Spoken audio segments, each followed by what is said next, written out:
Hi, my name is BREGJE and you are watching Estona tutorials. And if you are watching this video, you are not currently on my subscriber feed, so you can watch a part of this video, but if you want to get the full experience, then please hop on over to Patreon and you can find me at patreon.com/Estona_tutorials. I hope I'll see you there. These are the tools that you are going to need today. Of course, your saw blade with some lubricant, your vernier calipers, a metal divider, your trusty flat hand file, a sanding stick, and I am using a 240 grit, some sanding paper, and I have a 240, 500, 1200 and a 2000 grit here. A set of pliers. I am using round nosed pliers, flat nosed pliers and pointed nosed pliers. A drill bit for your flex shaft, and you will need an anvil, some practice metal and practice wire, and we're going to add some texture today. These tools are optional, you can use whatever you have laying around, a hammer, 2 different needle files and different types of burrs. So I am grabbing this piece of wire at the very end of my pair of pliers because I want the loop to be as small as possible, and as you can see, a small piece of the wire is sticking out, otherwise I just can't get a grip. And I'm going to do 2 things. I'm going to press against this wire with my thumb while I'm turning my pliers. So here we go.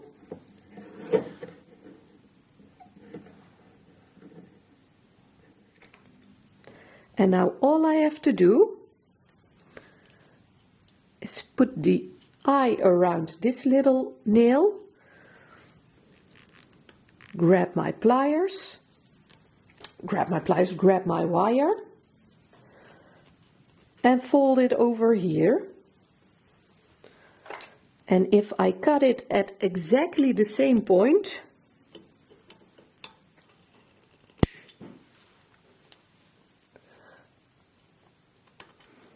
I will be left with 2 of exactly the same pair of earrings. For the gold earrings I am using my cup burr. Always lubricate your cup burr because it dulls very quickly. Just place it on your piece of wire and give it a spin.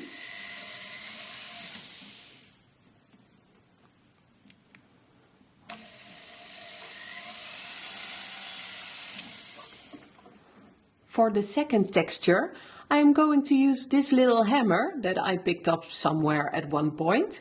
As you can see, it has a rounded point, but you could also use a dulled out screwdriver or even a screw, as long as the point isn't too sharp, and just tap onto the metal.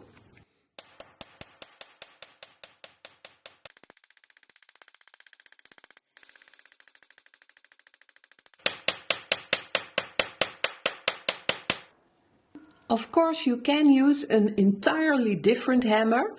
I scooped up this one in my dad's workshop, so let's see how this will do.